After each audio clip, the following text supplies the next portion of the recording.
খুলনার মাটি ও মানুষের প্রাণ প্রিয় নেতা 11 দলের অন্যতম শীর্ষ নেতা জনাব অধ্যাপক মিয়া গোলাম পরোয়ার সাবেক এমপি উপস্থিত আজকের এই সমাবেশের সম্মানিত প্রধান অতিথি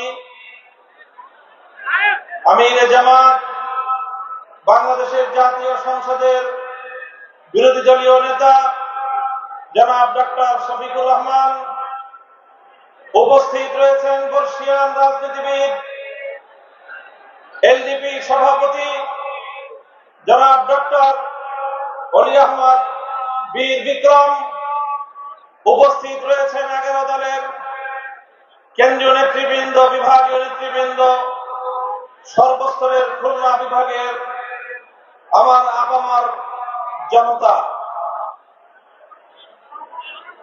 মাত্র 3 মাস হল একটি নতুন নির্বাচনের মধ্য দিয়ে বাংলাদেশের মানুষের বহু প্রতীক্ষিত ভোটাধিকার প্রয়োগের ফসল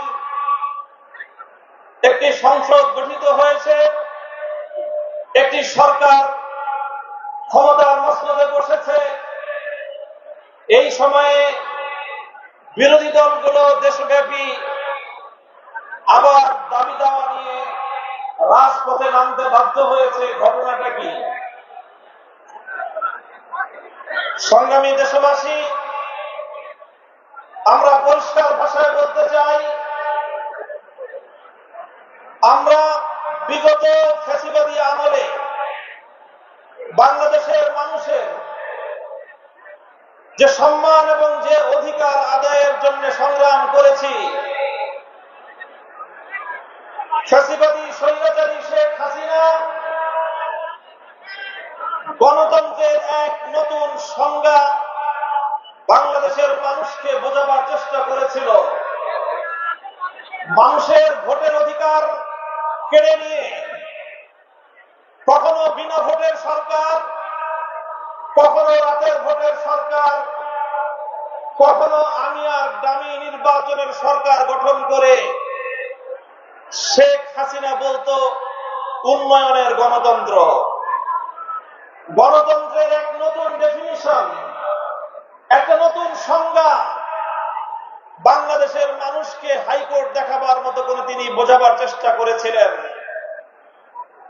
আর তিনি মেগা প্রকল্পের নামে মেগা দুর্নীতি করে একদিকে বাংলাদেশটাকে তলাবিহীন ঝুড়িতে পরিণত করেছিলেন, আরেকদিকে দৃশ্যমান পদ্মা সেতু আর মেট্রো রেলের চত্বরের নবীপ্রেমিক তাওহীদি জনতার বুকের রক্ত দিয়ে 2024 সালের বৈষম্য বিরোধী ছাত্র জনতার মহাবিস্ফোরণের মধ্য দিয়ে গণ অভ্যুত্থান পরিণত হয় এবং ফ্যাসিবাদী স্বৈরাচারী ভারতের কৃতদাসী শেখ হাসিনা দিল্লিতে পালিয়ে যেতে বাধ্য হয়। আমরা লক্ষ্য করতে পারছি বর্তমান সরকারের কাঁধে আবার নতুন করে ভূত সওয়ার হয়েছে। এটা হলো সেই শেখ হাসিনার ভূত, এটা হলো আবার সেই অবিবেচনা প্রসূত এক ভূত আবার নতুন এই সরকারের কাঁধে সওয়ার হয়েছে। আমরা বিগত অন্তর্বর্তীকালীন সরকারের আমলে সকল রাজনৈতিক দলগুলো ঐক্যবদ্ধ হয়ে 2024-এর জুলাই বিপ্লবের ভিত্তিতে নতুন বাংলাদেশ গড়বার জন্য যে ঐতিহাসিক রাজনৈতিক ঐক্যমত্য প্রতিষ্ঠা করা হয়েছিল, সেখানে অঙ্গীকার ছিল জুলাই বিপ্লবের আকাঙ্ক্ষা বাস্তবায়ন করা হবে। জুলাই বিপ্লবের মৌলিক আকাঙ্ক্ষা ছিল দুটি। 1 নম্বর আকাঙ্ক্ষা ছিল বৈষম্য বিলোপ করা। জুলাই বিপ্লবের 2 নম্বর আকাঙ্ক্ষা ছিল ফ্যাসিবাদের রাস্তা বন্ধ করা।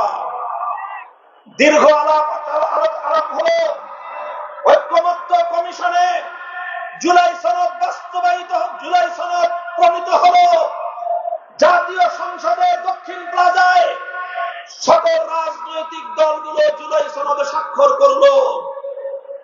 আজ জাতীয় সংসদে দাঁড়িয়ে সরকার দলের মুখপাত্র বলেন জুলাই সনদের মাধ্যমে নাকি অন্তহীন প্রতারণা করা হয়েছে।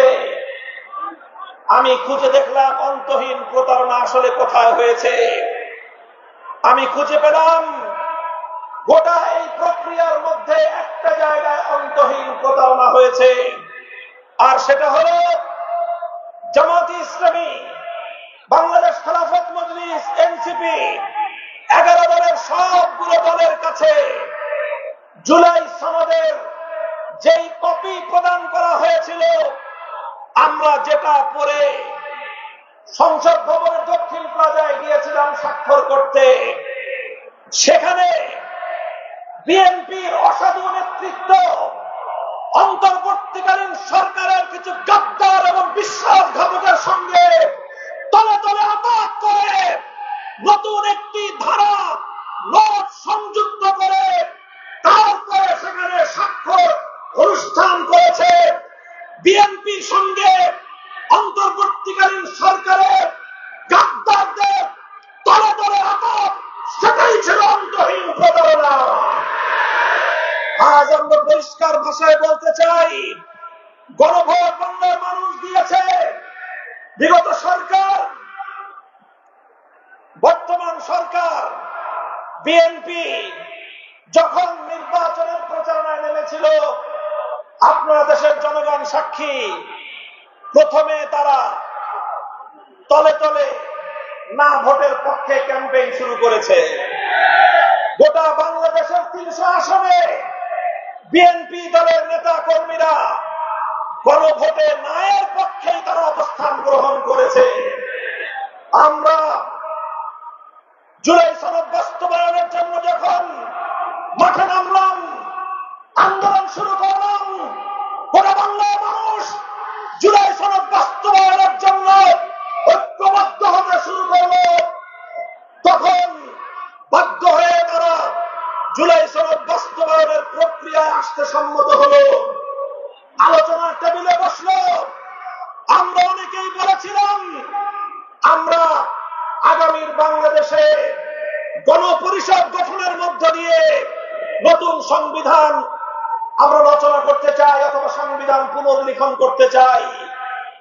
বিএনপি সংবিধান সংশোধন ছাড়া অন্য কোনো পথে অগ্রসর হতে চাচ্ছিল না। শেষ পর্যন্ত আলোচনা করে সাব্যস্ত হলো মাঝামাঝি একটা জায়গায়, সেটা হলো একটা সংবিধান সংস্কার পরিষদ গঠিত হবে, আর সেই সংবিধান সংস্কার পরিষদের মাধ্যমে সংবিধান সংস্কার হবে, আর সেই সংস্কারের জন্য গণভোট অনুষ্ঠিত হওয়া লাগবে। সব ঐক্যমত্য হয়ে গেল, বিচার হলো, সালিশ হলো, তালগাছ অর্ধেক বিএনপি অর্ধেক বিরোধী পক্ষের, এইভাবে সব বিচার সালিশ হওয়ার পরে গণভোট অনুষ্ঠিত হলো। বাংলাদেশের 70% মানুষ গণভোটে হায়ের পক্ষে ম্যান্ডেট প্রদান করলো, গণভোটে তারা ভোট প্রদান করলো।